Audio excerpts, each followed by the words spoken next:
channeling your energy. Your soul calls here. Bago tayo magsimula, kung Libra, Sun, Moon, or Rising ka, maaaring ito ang message na kailangan mong marinig ngayong linggo. May kakaibang bigat ang nararamdaman ko sa energy ng maraming Libra, parang ilang araw o linggo ka ng tahimik na lumalaban. Hindi lahat ng pagod mo ay nakikita ng ibang tao. May mga pagkakataong napapangiti ka pa rin, pero sa loob mo marami kang tanong na hindi mo masagot. Pakiramdam mo ba may itinatago sa'yo o baka ikaw mismo ang napapagod ng itago ang tunay mong nararamdaman? At kung napadpad ka rito nang hindi mo hinahanap ang video na to, baka hindi ito aksidente. Baka ito na ang confirmation na hinihintay ng puso mo. Huminga ng malalim, i-ground ang energy mo at hilingin sa universe, sa Diyos, sa mga angels at sa iyong spirit guides na ang mensaheng maririnig mo ay para lamang sa iyong pinakamataas na kabutihan. At ang angel oracle number mo ay 1144. Ang paulit-ulit na numerong ito ay nagsasabing huwag mong maliitin ang mga pagbabagong nangyayari ngayon. Kahit mabagal ng resulta, may malaking pundasyong binubuo para sa'yo. Naririnig ko ang mga salitang prosperity. Hindi lang ito tungkol sa pera, prosperity ito ng isip, ng kapayapaan, ng tamang opportunity at ng mga taong tunay na para sa iyo. May isa pang message, divine intervention. Kung may sitwasyon na pakiramdam mo ay wala ka ng control, may mas mataas na kapangyarihang kumikilos sa likod ng eksena.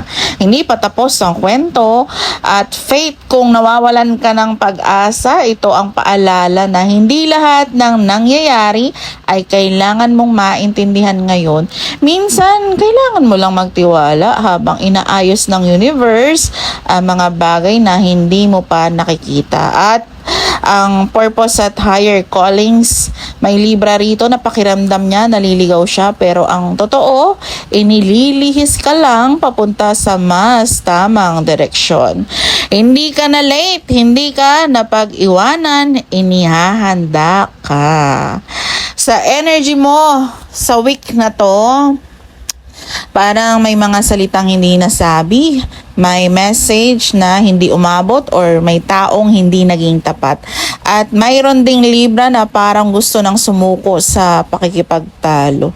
Nararamdaman kong marami sa inyo ang pipili ng katahimikan kaysa makipag-away.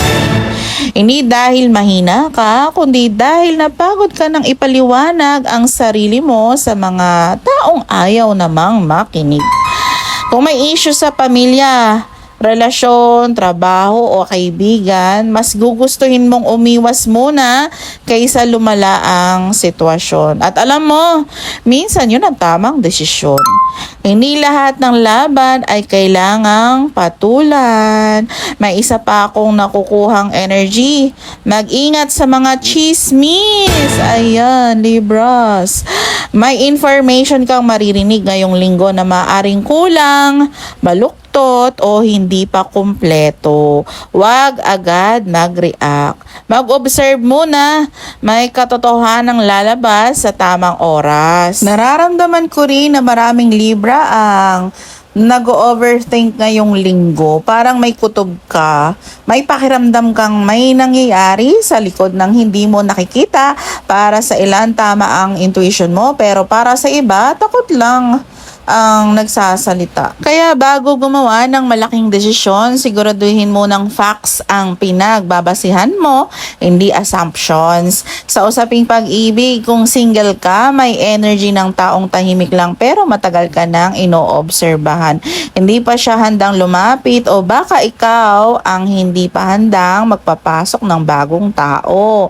Kung may relasyon ka, may kailangang pag-usapan ng mahinahon. Hindi ito linggo ng sigaw, hindi ito linggo ng pride. Mas magiging maayos ang lahat kapag pareho kayong handang makinig.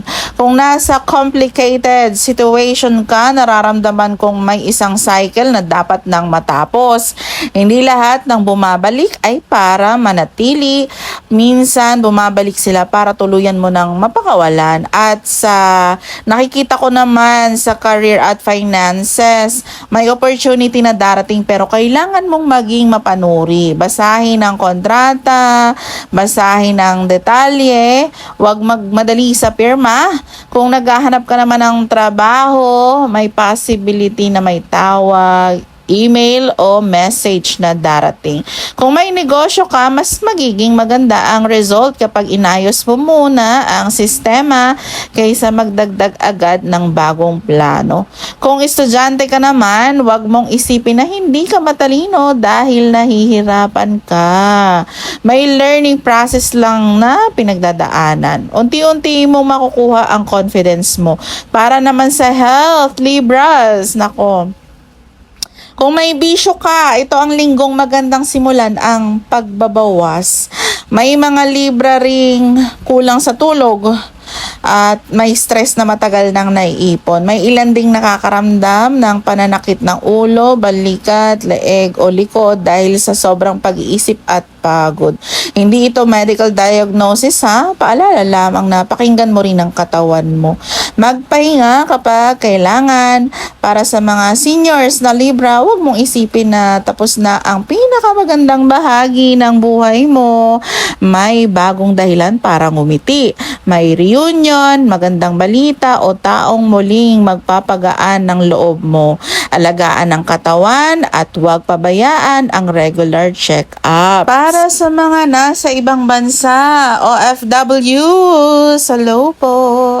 Malakas ang energy ng mga nasa United Arab Emirates, Brunei, Saudi Arabia, Spain, Qatar, Kuwait, Singapore, Hong Kong, Taiwan, Japan, South Korea, Canada, United Kingdom, at Australia. Kung nasa mga bansang ito ka, o kahit saan man sa mundo, parang may malaking realization kang mararanasan ngayong linggo.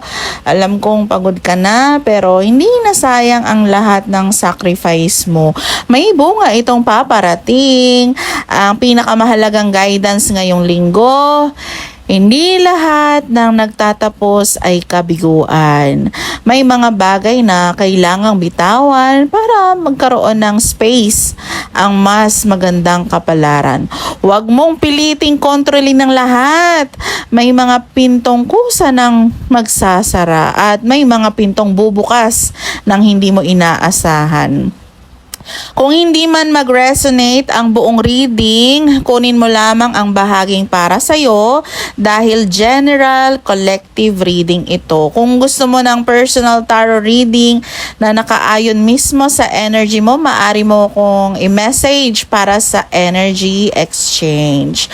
Paalala lang, hindi ako ang unang nagme-message, kayo ang unang mag-message sa akin para sa personal reading.